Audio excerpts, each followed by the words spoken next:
Gene Hackman's daughter, Leslie, and was working at her law office in Washington, D.C. when she got an urgent call from Margaret, her father's longtime neighbor in Cedar Creek. "Leslie Ann, they're building houses on your father's land," Margaret shouted over the phone. "Big yellow bulldozers started digging yesterday. You need to come quickly."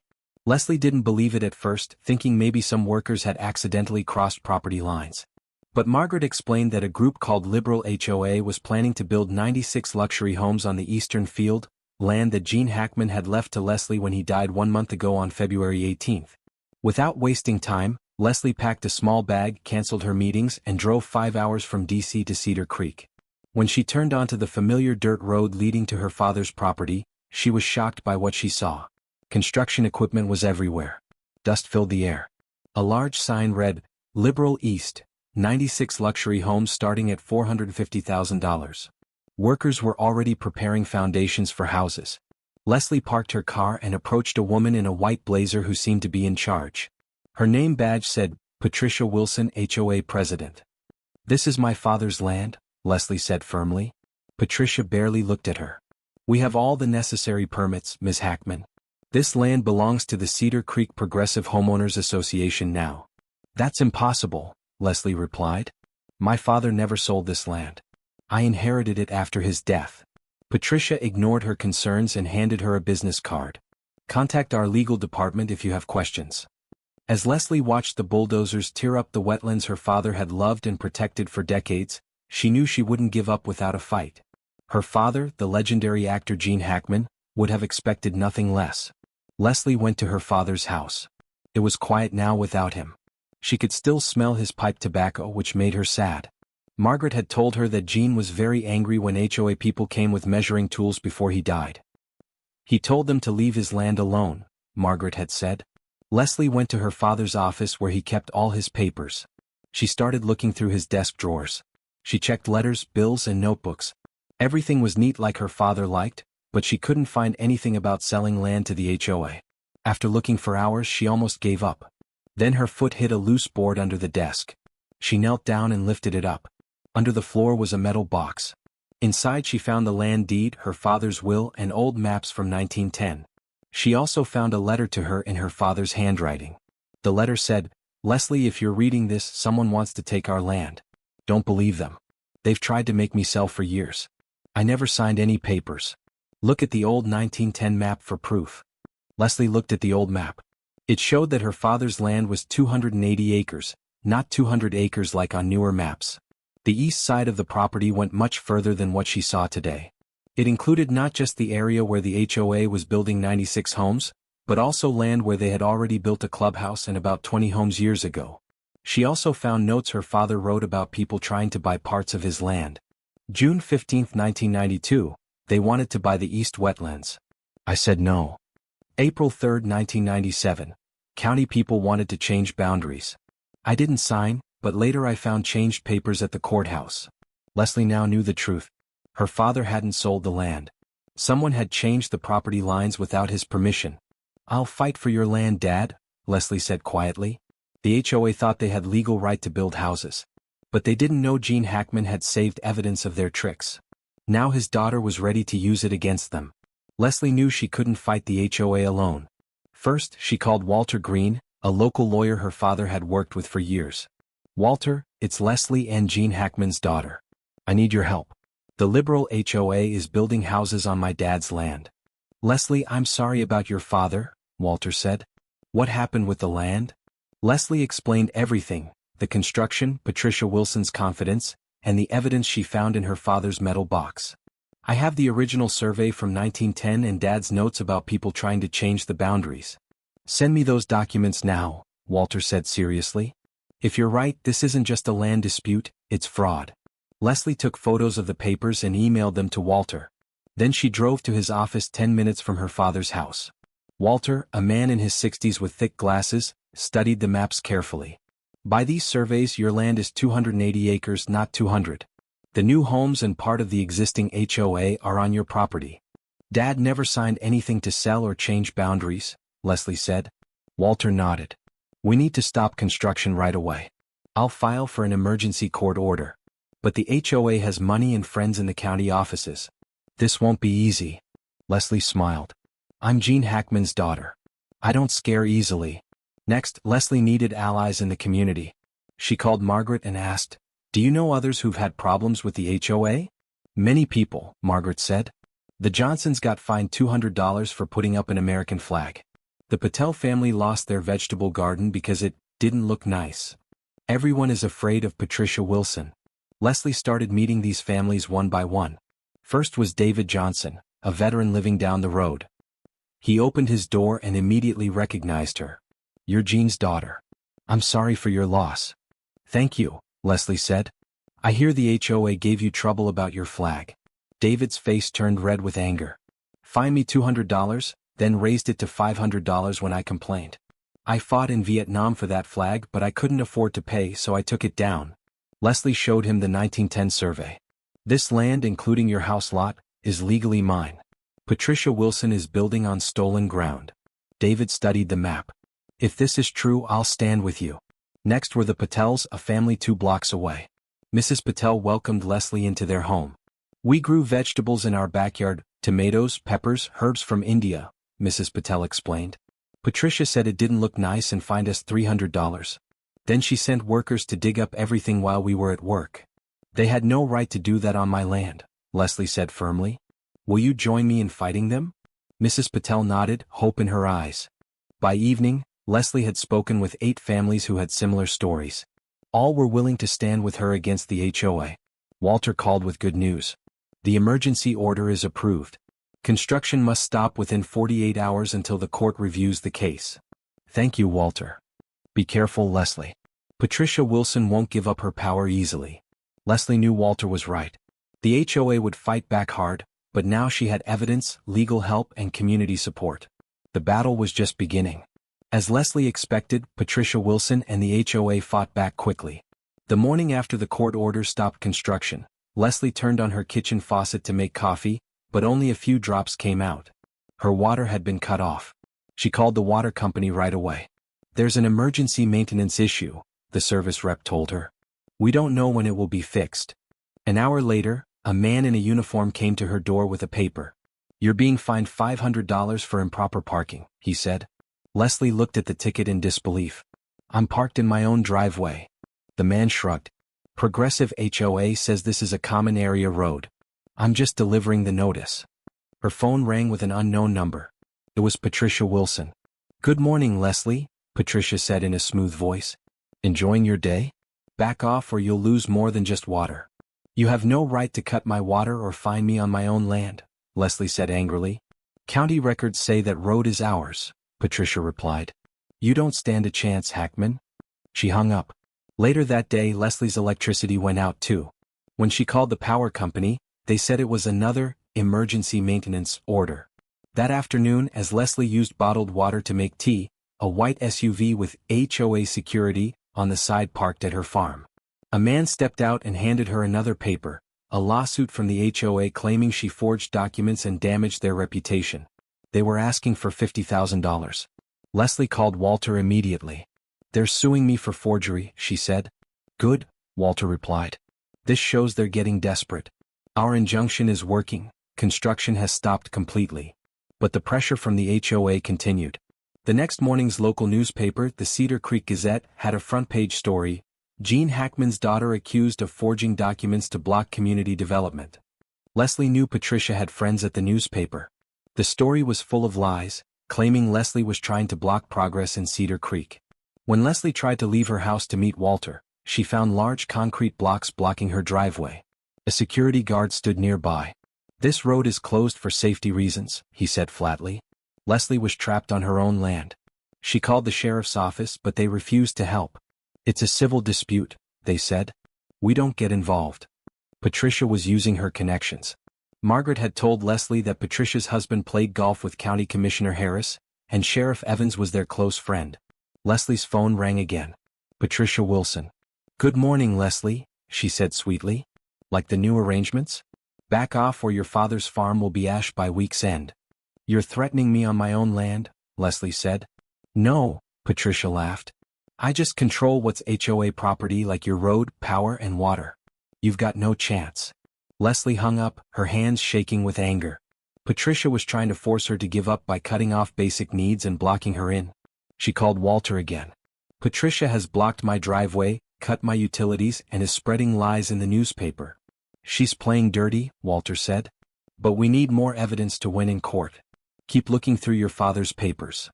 Leslie nodded. Patricia thought she could break Leslie by making her life miserable. But she didn't know how determined Gene Hackman's daughter could be. Leslie knew it was time to take the fight public. She couldn't let Patricia control the story anymore. First, she called her friend Sarah, who worked at the national news channel Fox News. Sarah, I need help. There's a story here in Cedar Creek you should know about. Leslie explained how the Liberal HOA was building on her father's land and using dirty tricks to silence her. I have proof, original surveys, my father's notes, everything. This is big, Leslie, Sarah said. Gene Hackman's daughter fighting corrupt officials? We'll send a reporter today. Next, Leslie printed 200 flyers that said, Emergency Community Meeting, your home may be at risk, with a copy of the 1910 survey. She asked David Johnson to help pass them out all over the HOA area. Leslie chose the HOA Community Center for the meeting, a building that, according to the original survey, was actually on her land. It was the perfect place to send a message. By 7 p.m. the center was packed. Nearly 100 people squeezed into the room, families who had been bullied by Patricia, new homeowners worried about their investments, and curious neighbors. A Fox News crew set up cameras in the corner. Patricia Wilson arrived last, pushing through the crowd, her face red with anger. This meeting is not authorized, she shouted. Everyone needs to leave now. Mrs. Patel stood up. What will you do? Fine us all. You've stolen enough from us. Leslie walked to the front of the room, raising her hand for quiet. The room fell silent. I'm Leslie Hackman, she began. My father, Gene Hackman, owned Cedar Creek Farm for over 30 years. The Liberal HOA is building 96 homes on his land they have no right to. Patricia interrupted. We bought it legally. She's lying to get money from us. People started murmuring, but Leslie stayed calm. She held up the 1910 survey. This is the original survey from 1910, updated in 1978. My father's land is 280 acres, including the new building site and this very building we're in right now. The room went completely quiet. Leslie placed the map on the table where Patricia and 3 other HOA board members sat. According to this boundary, not just the 96 new homes, but this clubhouse and 20 existing HOA homes are on my land. Someone changed the boundaries illegally after 1997. A man stood up. Are you saying my house isn't legal? Before Leslie could answer, Patricia grabbed the microphone. Nonsense. We have permits. We've sold lots. Houses are already half-built. Gerald Fisher, the HOA treasurer, a small man with glasses, looked closely at the survey. He whispered loudly, Patricia, these markers match the old creek line. This map is real. Patricia grabbed the paper from him, her face turning purple. This is a scam. She just wants money. Leslie pulled out her father's letter and read it aloud. If you're reading this, someone is taking our land. They pressured me to sell, but I never signed. The truth is in the boundaries. People started clapping. Leslie set down the letter and looked directly at Patricia. One more thing, your house, Patricia, is completely on my land too. The room exploded with noise. People stood up, shouting questions. Suddenly, Gerald Fisher stood up, hands shaking. He handed Leslie a USB drive. I can't take it anymore, he whispered. Patricia has been stealing HOA funds. I have all the records. Leslie plugged the drive into a laptop connected to the room's projector. Financial records appeared on screen. $427,000 in homeowner fees had been sent to Sunshine Consulting LLC, a company owned by Patricia's son-in-law. This is legitimate management work. Patricia shouted. Really? Leslie asked. What about these 4 other companies, all registered to your family members? Landscaping, security, legal services, all getting HOA money. The room erupted in angry shouts. David Johnson pointed at Patricia. She's been stealing our money all this time. Patricia went pale but tried to look strong. You don't know who you're messing with, Hackman? Leslie smiled calmly. I do.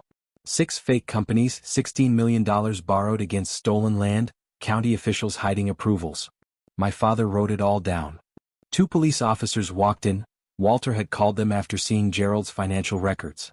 Patricia Wilson, one officer said, we need you to come with us. You can't do this. Patricia yelled. My husband plays golf with Commissioner Harris. But they took her away as residents cheered.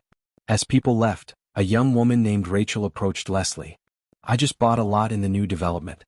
What happens to my money? I'm not here to hurt innocent people, Leslie assured her. This is between me and Patricia. We'll find a solution. The Fox News reporter approached. This footage is gold, Leslie. It airs at 9 p.m. tonight. The whole nation will see what happened here. Leslie nodded. The first battle was won, but the war wasn't over yet. 3 days later, Leslie stood before the Cedar Creek County Courthouse. She held the 1910 survey and her father's notebook tightly in her hands.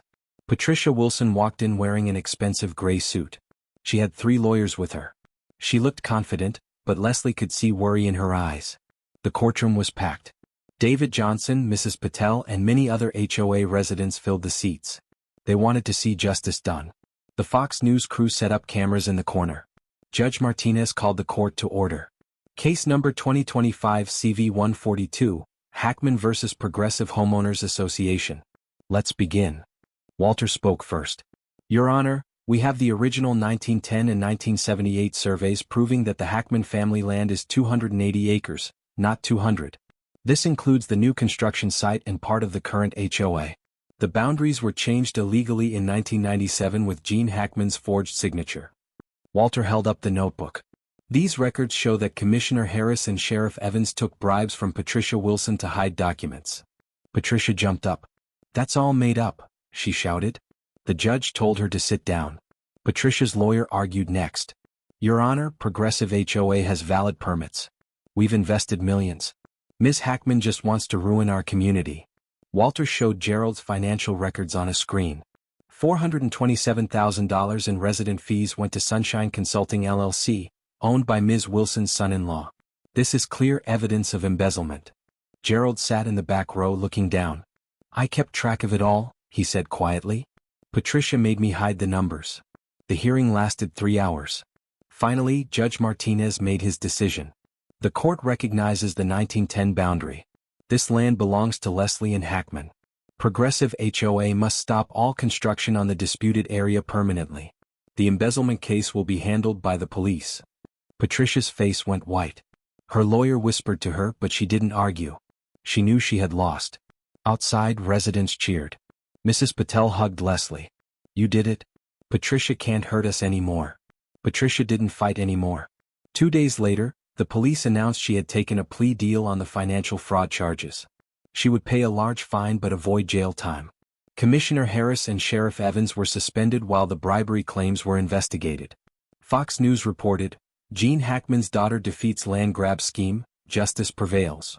Leslie's phone rang. It was her old boss. Leslie, you made me proud. This is the America I want, strong people standing up for what's right. Keep it up. Leslie smiled. Thank you. But Leslie didn't just want to beat Patricia. She wanted to fix what Patricia had broken. Leslie called another community meeting at the HOA Center, which was now legally hers. Nearly 400 people showed up, current residents, workers who lost jobs when construction stopped, and neighbors curious about what would happen next. Leslie stepped to the front of the room. I'm Leslie and Hackman. I didn't come here to cause trouble. I came to protect my father's legacy. But I'm not here to take anyone's homes. The room went quiet. People had been worried about losing their houses. First, Leslie said, every current homeowner will get legal title to their property. No one will lose their home. People sighed with relief and started clapping. Second, the 96-home new development will stop. The eastern wetlands were my father's special place. They are home to rare birds and plants. Building there isn't just wrong, it's against federal environmental laws. A construction worker stood up. I paid for a lot in the new development. What happens to my money? There will be a fair exchange program, Leslie explained. Anyone who bought a lot will get a new lot in a different area or get their money back. No one will lose their investment. For the next hour, Leslie outlined her plan. 1. Change Progressive HOA to Cedar Creek Community Association. 2. End unfair fines and strict rules. 3. Create transparent fees that actually improve the neighborhood. 4. Build a balanced community with affordable homes and green spaces. 5. Turn the eastern wetlands into a nature preserve. Mrs. Patel spoke up. I lived under Patricia for 8 years. Couldn't paint my door, couldn't grow vegetables. This is the community I want. People nodded and clapped in agreement. After the meeting, Gerald approached Leslie. I'll help fix the financial mess Patricia left. We can start fresh. 6 months later, Cedar Creek was transformed. It wasn't easy. Patricia had left debts and her lawyers tried to delay everything. But Leslie's evidence was too strong. Over 300 families joined the new Cedar Creek Association. Even some of Patricia's old friends came around when they saw the positive changes. Leslie stood on the eastern field, now a protected wetland preserve with trails and signs explaining about the birds her father loved. Patricia's house had been sold at auction. Leslie bought it and turned it into a community office. People were now free to express themselves. Doors were painted in bright colors: red, blue, yellow, green. Vegetable gardens sprouted in backyards. The American flag flew proudly from David Johnson's porch. Mrs. Patel sent Leslie a photo of her garden. My tomatoes are huge now, she wrote. Leslie called her husband in Washington.